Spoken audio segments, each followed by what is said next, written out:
सादगी और सरलता की मिसाल एक महान उद्योगपति, समाज सेवी रतन टाटा का 9 अक्टूबर 2024 को देर रात उम्र संबंधी बीमारियों के चलते मुंबई के ब्रिज कैंडी अस्पताल में 86 वर्ष की उम्र में निधन हो गया। उनके निधन से दुनिया भर में शोक की लहर है। राष्ट्रपति द्रौपदी मुर्मू, प्रधानमंत्री नरेंद्र मोदी, गृह मंत्री अमित शाह, रक्षा मंत्री राजनाथ सिंह समेत तमाम दिग्गज नेताओं, उद्योगपतियों, बॉलीवुड से लेकर खेल जगत तक हर कोई अपनी नम आंखों से उन्हें श्रद्धांजलि अर्पित कर रहा है। रतन टाटा का अंतिम संस्कार पूरे राजकीय सम्मान के साथ आज किया जाएगा। अंतिम संस्कार से पहले उनके पार्थिव शरीर को जनता के अंतिम दर्शन के लिए एनसीपी मैदान में रखा गया। केंद्रीय गृह मंत्री अमित शाह भारत सरकार की ओर से अंतिम संस्कार में शामिल होंगे। रतन टाटा के अगर जीवन की बात करें तो उनका जिंदगी जीने का तरीका बहुत ही सरल और विनम्र रहा। भले ही वे एक बड़े औद्योगिक साम्राज्य के मालिक रहे हों, लेकिन वे महंगे कपड़े, गाड़ियां या आलीशान जीवन शैली के बजाय सामान्य जीवन जीने में विश्वास रखते थे। ऐसे ही सादगी से भरे व्यक्तित्व के जीवन पर एक नजर डालते हैं। दिसंबर 1937 को बंबई में जन्मे रतन टाटा का जन्म एक पारसी परिवार में हुआ था। वो नवल टाटा के बेटे थे, जिनका जन्म सूरत में हुआ था और बाद में उन्हें टाटा परिवार द्वारा गोद ले लिया गया था। 1948 में जब रतन टाटा 10 साल के थे, तब उनके माता पिता अलग हो गए और बाद में उनकी दादी और रतन जी टाटा की विधवा नवाज बाई टाटा ने उनका पालन पोषण किया। रतन टाटा ने अपनी 8वीं कक्षा तक की पढ़ाई मुंबई के कैंपियन स्कूल में की।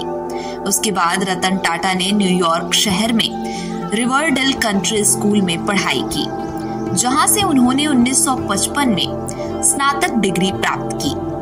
1959 में रतन टाटा ने वास्तुकला में स्नातक की डिग्री ली।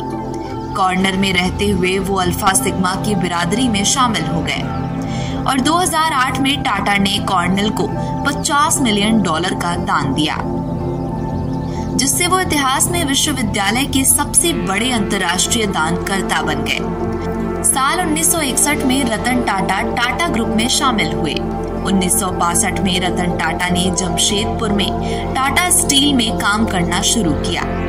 इसके बाद उन्होंने ऑस्ट्रेलिया में 1 साल तक काम किया, जहां उन्हें जेआरडी ने घाटे में चल रही कंपनियों सेंट्रल इंडिया मिल और नेल्को को सुधारने की जिम्मेदारी सौंपी। रतन टाटा के नेतृत्व में 3 साल के अंदर Nelco national radio and electronics की काया पलट हो गई और उसने लाभ कमाना शुरू कर दिया। सन 1981 में जेआरडी ने रतन टाटा को टाटा इंडस्ट्रीज का प्रमुख बना दिया। साल 1991 में जेआरडी टाटा ने उन्हें टाटा समूह का अध्यक्ष नियुक्त किया। रतन टाटा ने टाटा ग्रुप को दुनिया भर में वैश्विक पहचान दिलाई।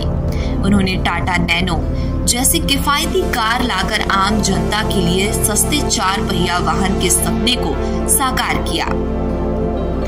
रतन टाटा अपने सामाजिक योगदान और परोपकार के लिए हमेशा जाने जाएंगे। 1998 में टाटा मोटर्स ने इंडिका कार बाजार में उतारी थी।